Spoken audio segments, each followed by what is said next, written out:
I made some mistakes when I started my business. Part of the reason I got into coaching, but here's my top 5, and we'll go backwards in order. First thing I would say is I didn't think big enough. My worldview was pretty small at the time that I started my business. I worked for a Fortune 500 company, so I knew what a big business looked like, but in terms of me believing, me thinking that I could do something that was big, it didn't compute with me. I didn't even see the opportunity in front of me.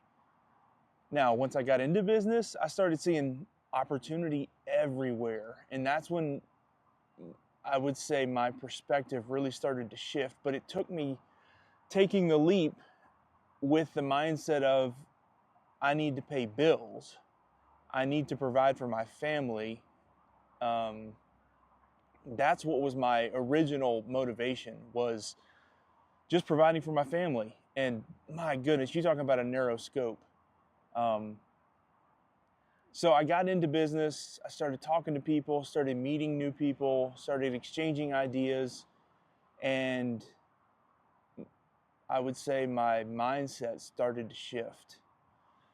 I started capitalizing on some of those opportunities, but as in with anybody without clear direction or motivation, or really understanding my purpose, I started trying to maximize all of the opportunities, and I just got completely spread thin. I got burnt out, and I was all over the place. So I would say that was probably one of the first lessons that I learned. Not the biggest one, but one of the first that I learned is that direction, clarity of purpose, understanding your values, all those things really play a big part in your business. Another thing that I learned, probably not the hard way, I would say this probably could apply to everyone, no matter how good you are at this, but a mistake that I had was not hiring fast enough. I did hire pretty early on, I would say, and I credit my business coach, honestly, to helping me see that and understanding the time value of money. But I wish I would have hired sooner. I wish that I had hired better. Having a clear understanding of roles, of accountability, and the ability to train someone to be successful, not just have someone be a helper, if that makes sense. So lots to go into that, but I would say, again, just to recap really quick, not thinking big enough and not hiring fast enough are probably in my top 5. The next one is not being aggressive enough in my business development efforts. There's 2 things I said I would never be: a business owner and a salesperson.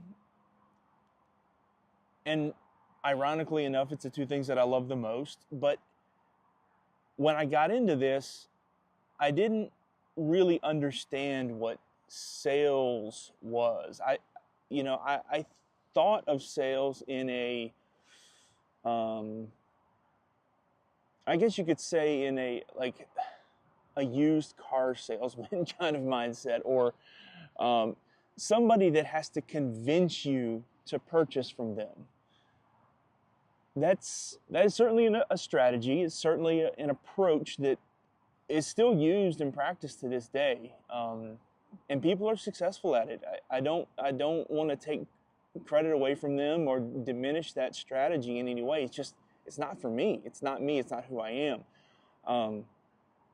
What I came to love is business development, and I really came to love the relationship aspect of it, and building relationships, strategic relationships, to a point where I didn't have to sell anymore.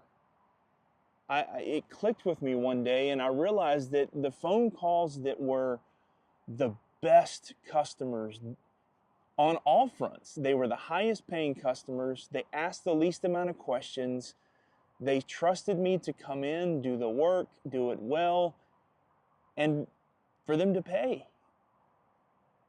I realized that the people that would call, and it was only a matter of when can you do it, and how much was a question, just so they had an idea, but it was never a problem. I could list any number, and it was never a problem. When that clicked, and I realized that, I went all in on that strategy. I was able to unpack how that happened, and I've been able to put it into a course that's in Restoration Business Academy called Dartboard Marketing. I loved it. You could get leads, a constant flow of leads that were high quality leads on all levels for less than a cup of coffee. And there's some implicit meaning in that, meaning that you take time to sit down, have conversations with people, build relationships with people, deliver value to people, not money, deliver real value to people. And 9 times out of 10, the right ones will reciprocate. So that was the third thing, not being aggressive enough in my business development efforts. In hindsight, man alive, I could have started way sooner and ramped up a whole lot faster if I'd have known then what I know now.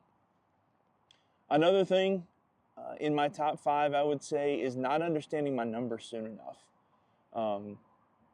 I had been to college, I had a degree, all the things. I sucked at accounting. It just it didn't make sense to me. When I got into business, I lived out of my checking account just like every other small business owner does for the most part when they're starting out. They got money in, as long as there's enough money in the account today, I'm good to go. That's so short-sighted. And if this is you, get some help. Find somebody that can help you understand your numbers. I got to a point, though, where because I'm a data guy, I ended up finding my numbers in a roundabout way. I wanted to know on a typical job how much chemical I was using when I was cleaning carpets. And I would literally measure, I had a stick measure that I would measure out and I knew that I would start every job with, a 2-gallon sprayer, for example. And I had a stick measure that I would drop down in there, and it had markers on it, little indentions on it, so that I knew how much chemical I was using. And I tracked all the square footage of the carpet that I cleaned, everything. I tracked everything. Any metric I could find to measure, I did it. And that's actually how I started kind of coming to this realization of, okay, so that's my usage, but now what's the cost? And this is what I invoiced, and this is the percentage of my gross revenue that I spent on this job. And then it all started like trickling in. Took me way too long to get there, though. I really, in hindsight, wish that I had developed a relationship with someone that could explain these things to me as I was starting out, so that I didn't waste a whole bunch of money. I had a bookkeeper, but all she really did was just make sure that everything was entered into a tax account. It wasn't for business development, and I don't mean like from a sales marketing perspective. I mean from developing my business with proper systems and processes. So recap real quick: not thinking big enough, not hiring fast enough, not being aggressive enough in my business development efforts, and not understanding my numbers soon enough. Those are the first 4. The biggest mistake, hands down, bar none, that I made was I didn't know how to go get leads. I didn't know how to go get business. So I went with the squeaky wheel. Home Advisor and Angie's List were pounding me almost on the daily. And they had a good pitch. I was the guy. I was their guy. I bought it. I bought it hook, line, and sinker. And in all of this, I don't want anyone to hear that there's not a time and a place, because there is. But I really, I can't say that I got taken advantage of, because I knew what I was doing at the time. I knew the money that I was spending. I was tracking it very diligently. But I didn't know what I didn't know. And going back to the number 3 item that I talked about, not being aggressive enough in my business development efforts, I would say this ties into that. I didn't know how to develop my own business. So I paid an astronomical amount of money for leads that I could have gotten on my own. I was spending over 50% of my gross monthly income on leads. 50%. That's a lot of money. And I was looking at my income and outgo one month. I would wish I could say a P&L, but it wasn't that fancy. It was how much did I bring in this month and how much did I send out. And I realized I was spending a lot of money on leads, and I was working a lot of hours, a lot of extra hours just to pay that bill. And it struck me that I could work half as much and make the same amount of money, because the leads that came in organically paid me a lot more than the leads that I got, that I landed, that came from Home Advisor and Angie's List. So competitive on the Home Advisor and Angie's List leads. Prices had to be slashed just to win the job. So I realized that if I just stopped paying for leads and I spend time, because I had more time than I had money, on finding my own work, that I could have more time with my family, which was the goal in the first place anyway. I'd come from a job where I was spending 18, 20 hours a day working, sleeping for about 4 hours a night, basically. And I was sick of living the corporate life. I didn't want to work more. I wanted to work less and have more time with my family. That was the whole driving force behind me starting my own business. So I cut out all the leads. I cut out all the lead generation. I just cold turkey, cut them off. Wasn't worth it to me anymore. And I spent that time going and meeting with people, and hands down, best decision I ever made. I spent so much time building relationships with people that 6 years later, 7 years later now, I still have a great relationship with many of them. They've become friends. And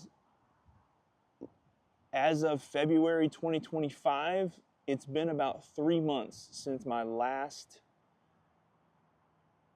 call for service came in. I had a few requests for service come through in November, and I sold my business in 2020. So over 4.5 years of semi-consistent calls coming in, because of the reputation that I built through a referral network in my community. So all that to say, take the time to build relationships, especially when you're just getting started. If you're spending more than 20% of your gross income on lead gen, I would strongly encourage you to rethink your strategy. You're not spending enough time building relationships, I would argue. And I'm going to leave a link in the description below for our dartboard marketing course. You can buy it as a standalone, or you can join RBA for a fraction of the cost. and get a lot more value above and beyond just the course. But take that dartboard marketing course. It will expand your horizons, and it will teach you step by step how to build your referral network much bigger. And this goes back to the original point that I made, much bigger than you're probably thinking now.